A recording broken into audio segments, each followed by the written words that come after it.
Interdiction formelle aux femmes libanaises d'enfanter et d'accoucher au Sénégal, de la même manière qu'il est interdit aux femmes noires de le faire au Liban. Justice pour les femmes africaines, interdit d'accoucher au Liban. Le Sénégal réagit par réciprocité. Bonjour à tous et bienvenue sur ma chaîne. Aujourd'hui, nous allons aborder un sujet extrêmement important et sensible qui touche aux droits des femmes, à la justice sociale et aux relations internationales. Récemment, le Sénégal a pris la décision audacieuse en réponse à des injustices subies par des femmes africaines au Liban. Alors que certaines de ces femmes n'ont même pas le droit d'accoucher dans ce pays, un projet de loi a été proposé par M. Tahirou Sarr pour interdire aux femmes libanaises d'accoucher au Sénégal.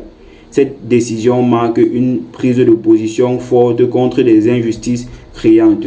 Restez avec moi pour explorer les tenants et les aboutissants de cette situation complexe. Mais avant, je vous propose de regarder cet extrait vidéo pour planter le décor et on revient juste après pour un décryptage complet. Interdiction formelle aux femmes libanaises d'enfanter et d'accoucher au Sénégal, de la même manière qu'il est interdit aux femmes noires de le faire au Liban. La situation des femmes africaines au Liban est alarmante. Beaucoup d'entre elles migrent vers ce pays en quête de meilleures opportunités économiques, mais se retrouvent souvent dans des conditions précaires. Récemment, des reports ont mis en lumière le fait que certaines femmes africaines n'ont pas le droit d'accoucher dans les hôpitaux libanais.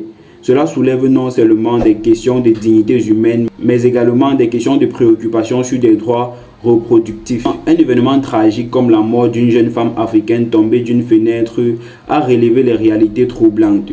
Cet incident a été filmé et partagé sur les réseaux sociaux, choquant de nombreuses personnes. Les circonstances entourant sa mort soulèvent des questions sur la sécurité et le traitement des femmes migrantes au Liban. Il est également essentiel de noter que les Africains et les Libanais partagent souvent des liens familiaux. De nombreuses familles sont mixtes, ce qui rend encore plus troublant le traitement réservé aux femmes africaines. Ces liens devraient favoriser la solidarité, mais ils semblent parfois être ignorés dans la pratique. En ce qui concerne le projet de loi de Tahirou Sarr au Sénégal, en réaction réciproque vis-à-vis de tout ce qui se passe au Liban, face à cette situation, M. Tahirou Sarr, un homme politique sénégalais, a décidé d'agir. Il a proposé un projet de loi visant à interdire aux femmes libanaises d'accoucher au Sénégal, invoquant le principe de réciprocité. Pour ça, il est inacceptable que les femmes africaines soient traitées de manière inégale et que leurs droits soient bafoués. La réciprocité est un principe fondamental dans les relations internationales. Elle stipule qu'un pays doit traiter un autre pays de la même manière que celui-ci le traite.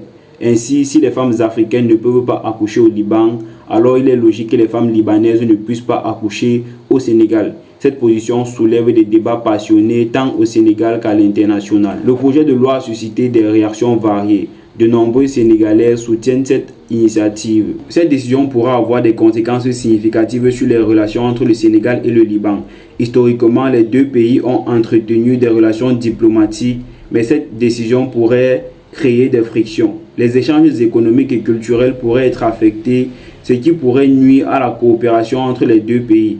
À l'échelle internationale, cette décision pourrait attirer l'attention des organisations de défense des droits humains. De nombreuses ONG et activistes pourraient dénoncer cette mesure, appelant à une meilleure protection des droits des femmes migrantes. Cela pourrait également ouvrir le débat plus large sur le traitement des femmes dans des contextes de migration. La tragédie qui a conduit à cette réaction a également mis en lumière l'importance de sensibiliser le public sur les droits des femmes, en particulier dans les contextes de migration. Des campagnes de sensibilisation pourraient émerger visant à informer les femmes africaines sur leurs droits et à promouvoir la solidarité entre les pays africains et le Liban.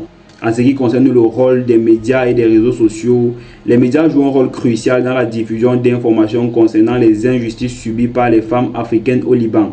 De nombreux reportages ont été réalisés pour mettre en lumière des conditions de vie difficiles de ces femmes. Cette couverture permet de sensibiliser le public et d'attirer l'attention des décideurs politiques sur ces enjeux. Les réseaux sociaux ont également été un espace de débat et de mobilisation. De nombreux utilisateurs expriment leur soutien à Tahirou Sarr et partagent des messages de solidarité envers les femmes africaines. Cependant, ces plateformes sont aussi le théâtre de critiques soulignant la nécessité de trouver des solutions pacifiques et constructives. Les influenceurs et les personnalités publiques peuvent jouer un rôle important dans ce débat. En s'engageant, ils peuvent sensibiliser un public plus large et engager des discussions sur les droits des femmes, la justice sociale et la solidarité. Leur voix peut influencer l'opinion publique et inciter à l'action. La situation actuelle souligne l'importance de la justice sociale. Chaque femme, où qu'elle soit, mérite d'avoir accès à des droits fondamentaux, y compris le droit d'accoucher dans de bonnes conditions. Les politiques doivent être conçues pour protéger les plus vulnérables et garantir que tous les individus soient traités avec respect. Il est essentiel que les pays africains et libanais travaillent ensemble pour défendre les droits des femmes. La solidarité entre les nations est cruciale pour faire face aux défis communs. Cela pourrait passer par des initiatives conjointes visant à sensibiliser et à protéger les droits des femmes dans ces contextes. Pour construire un avenir meilleur pour les femmes africaines, il est impératif de promouvoir des politiques inclusives et d'encourager le dialogue entre les nations. Cela nécessite un engagement de la part des gouvernements, des organisations non gouvernementales et de la société civile pour défendre les droits des femmes à tous les niveaux. En conclusion, la situation des femmes africaines au Liban et la réponse du Sénégal par le biais du projet de loi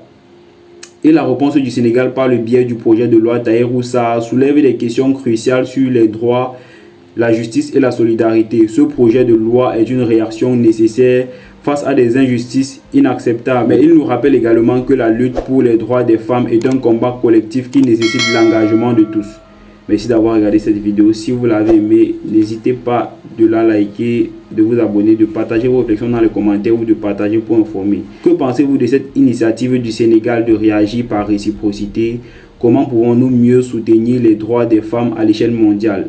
Restez connectés pour plus d'analyses et de discussions sur des sujets d'actualité.